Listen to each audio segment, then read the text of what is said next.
Bismillahirrahmanirrahim. Assalamualaikum warahmatullahi wabarakatuh.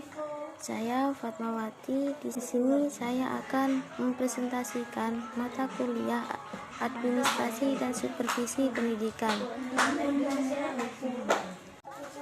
Dan di sini saya akan menjelaskan tentang komunikasi.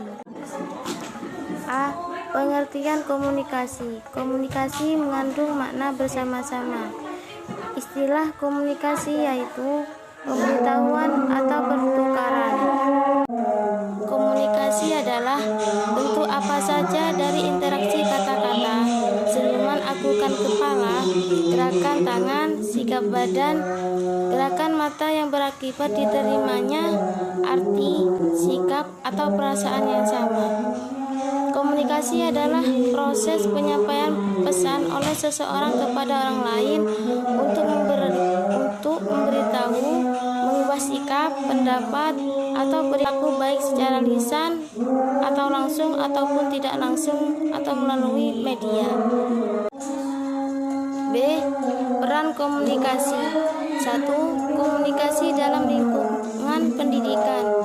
Disebut juga dengan informasi kependidikan dan komunikasi pendidikan sebab terjadinya komunikasi memang di dunia pendidikan.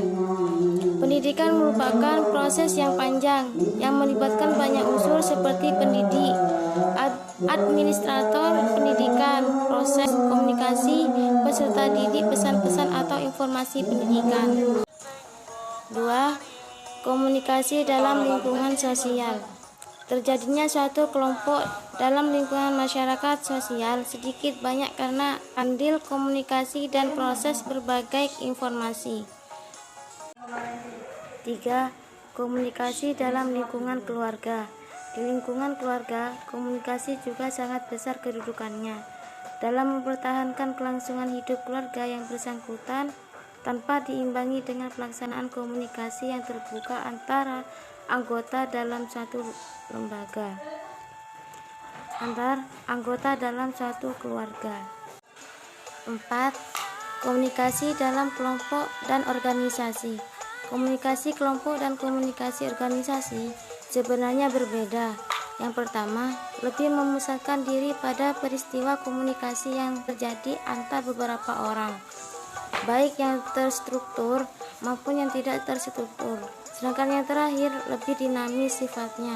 Kelompok yang sudah terstruktur dan sudah terorganisasikan secara tetap seperti tampak dalam organisasi-organisasi sosial dan lembaga kemasyarakatan.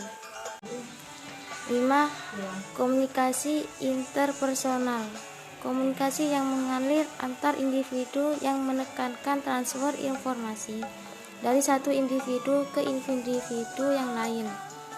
Komunikasi antar pribadi yang efektif tergantung pada umpan balik. 6. Komunikasi nonverbal.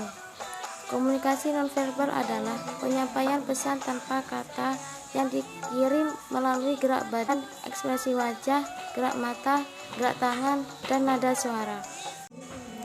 7. Media komunikasi. Media komunikasi, saluran melalui nama pesan komunikasi, berjalan seperti tahap muka, telepon, surat pribadi, surat resmi, laporan, buletin, dan lain sebagainya. C. Jenis komunikasi.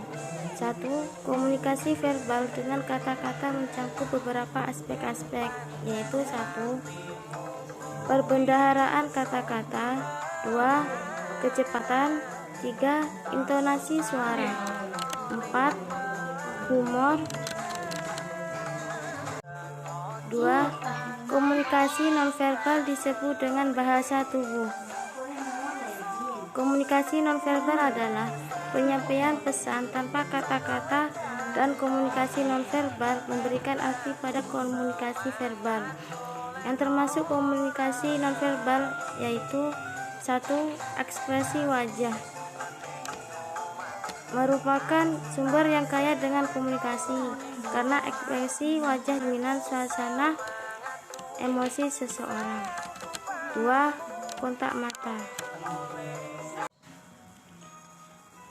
merupakan sinyal alamiah untuk berkomunikasi dengan mengadakan kontak mata selama berinteraksi atau tanya jawab. Berarti orang tersebut terlibat dalam merupakan sinyal alamiah untuk berkomunikasi dengan mengadakan kontak mata selama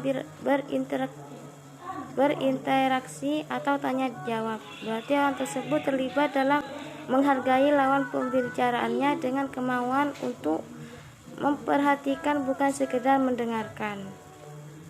Beberapa pesan seperti perhatian yang sungguh-sungguh,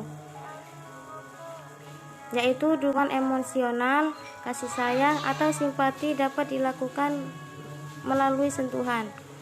A. Postur tubuh dan gaya berjalan. B.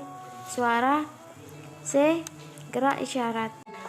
Berikut beberapa pesan seperti perhatian yang sungguh-sungguh, dukungan emosional, kasih sayang atau simpati dapat dilakukan melalui sentuhan, yaitu 1. Postur tubuh dan gaya berjalan. Cara seseorang berjalan, duduk, berdiri, dan bergerak memperlihatkan ekspresi dirinya. Postur tubuh dan gaya berjalan merefleksikan emosi, konsep diri, dan tingkat kesehatannya. B. Suara. Rintihan, menarik nafas panjang, tangisan juga salah satu ungkapan perasaan dan pikiran seseorang yang dapat dijadikan komunikasi. Dan yang C. Gerak isyarat adalah dapat mempertegaskan pembicaraan, menggunakan isyarat sebagai bagian otak dari komunikasi, seperti mengetuk-ketukkan kaki atau menggerakkan tangan selama berbicara, menunjukkan seseorang dalam keadaan stres, bingung, atau sebagai upaya untuk menghilangkan stres. Cukup sekian ini penjelasan dari saya, semoga bermanfaat. Wassalamualaikum warahmatullahi wabarakatuh.